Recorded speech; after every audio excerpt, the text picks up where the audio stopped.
The courtroom went silent. Sean Combs collapsed as the verdict echoed. What happened next shocked everyone watching. The federal courtroom in Manhattan fell completely silent when Judge Arun Subramanian called for the verdict to be read. Sean Combs, dressed in a dark suit, sat motionless beside his defense team. For months, prosecutors had painted a picture of a powerful man who believed he was untouchable. Witness after witness had taken that stand. Evidence had piled up like a mountain. But what happened next defies explanation.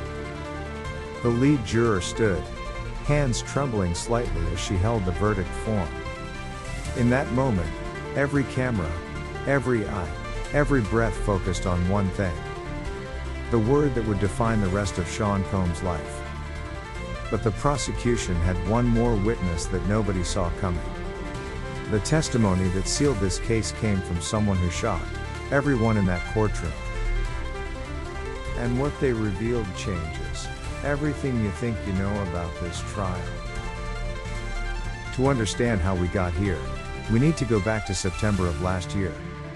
Federal agents descended on two of Combs' properties in a coordinated raid that made headlines worldwide.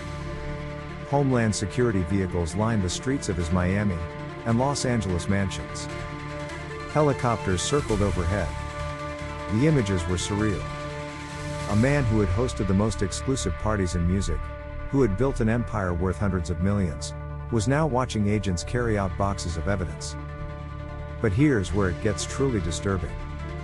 The indictment that followed contained allegations spanning decades. Racketeering, trafficking, coercion. The prosecution wasn't just building a case. They were dismantling a legacy. If you're learning something new right now, that like button tells me to keep going. And then the evidence changed everything. What investigators found in those raids would become the foundation of the most damaging case in entertainment history. Documents, recordings, communications that painted a picture far darker than anyone imagined. The trial began with opening statements that set the tone for everything that followed. Lead prosecutor Emily Johnson stood before the jury and laid out a case that would span 3 weeks of testimony. She described a pattern, a system, an empire built not just on music, but on manipulation and control. But here's the thing. The defense had their own narrative. Combs' attorneys argued he was the victim of opportunistic accusers seeking financial gain. They pointed to his charitable work, his decades of business success, his contributions to culture. What the jury heard next sealed the verdict. The prosecution called their first witness, a former employee who had worked inside Combs' organization for over a decade. Their voice shook as they described what they had seen, what they had been asked to do, the things they had stayed silent about for years. Think about that for a second. Someone who had everything to lose by speaking up chose truth over silence. The courtroom was absolutely still as they testified. Day after day, the prosecution built their case brick by brick. They introduced hotel records showing patterns of behavior spanning multiple cities. They played recordings that made jurors visibly uncomfortable. They presented communications that contradicted the defense's claims of consensual relationships. But the defense made a fatal mistake. In cross-examination, they pushed too hard on one particular witness. They questioned their credibility, their motives, their character. And in doing so, they opened a door the prosecution was waiting to walk through.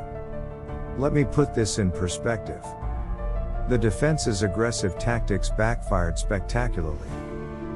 Because that witness had documentation, receipts, time-stamped evidence that corroborated every single claim they made. The jury saw authenticity. They saw someone telling the truth despite having every reason to stay quiet. Meanwhile, the defense's attack made them look desperate. The momentum shifted. And everyone in that courtroom felt it. But everything I just told you? That's just the setup.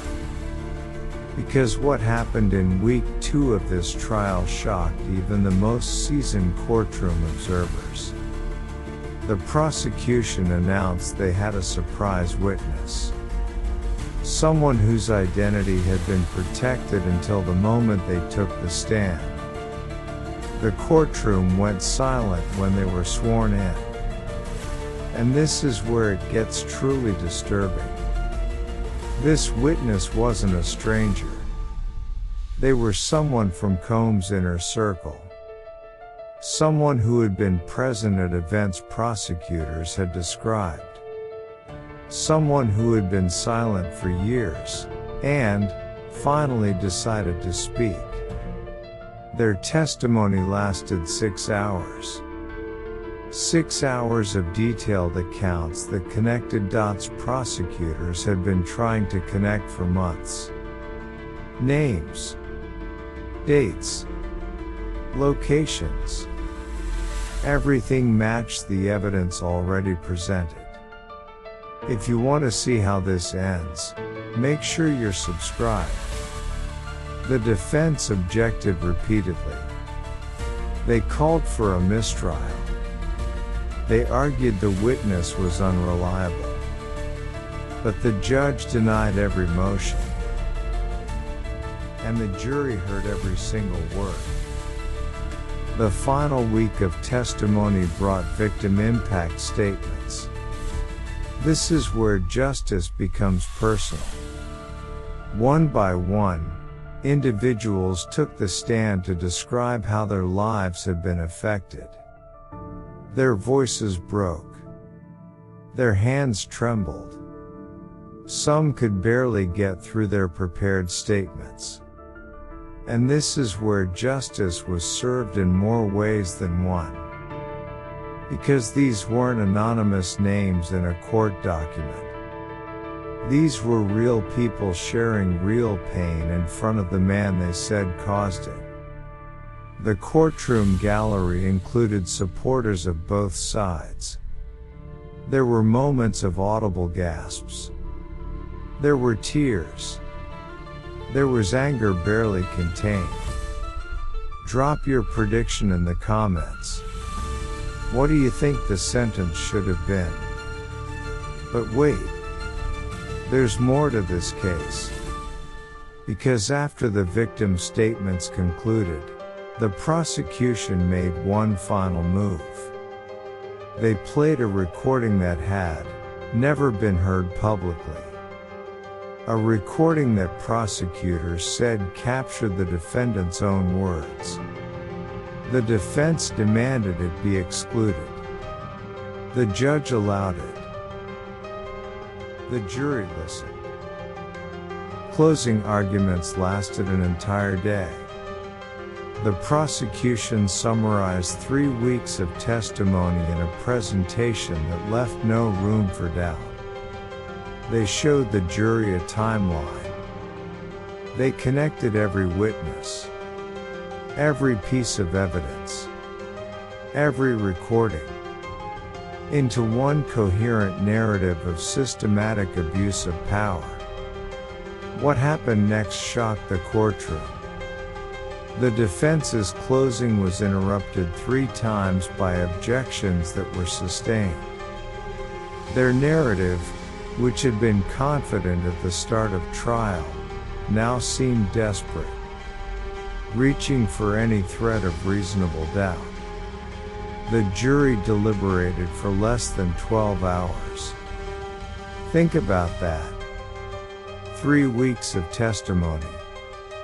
Thousands of pages of evidence. And they reached a unanimous verdict in less than 12 hours. When they returned to the courtroom, the foreperson read the counts one by one.